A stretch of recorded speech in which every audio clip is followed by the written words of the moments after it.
શરીરના વજનના 60 થી 70% પાણી હોય છે.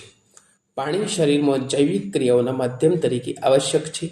શરીરમાં પાણીનું પ્રમાણ ઘટવાથી જૈવિક ક્રિયાઓનો દર ઘટે છે અને ક્યારેક મૃત્યુ થઈ જાય છે. ડિહાઇડ્રેશનની સારવારમાં ઓરલ રિહાઇડ્રેશન સોલ્યુશન એટલે કે ORS અપાય છે. પાણીમાં ઓગળેલી અશુદ્ધિને TDS એટલે કે ટોટલ ડિઝોલ્વ સોલિડ કહે છે. તેને TDS મીટર વડે માપવામાં આવે છે.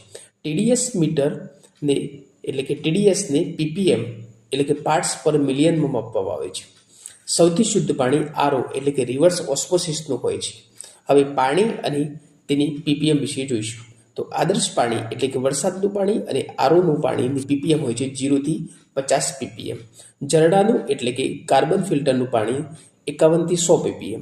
સામાન્ય નળનું પાણી 101 થી 200 ppm.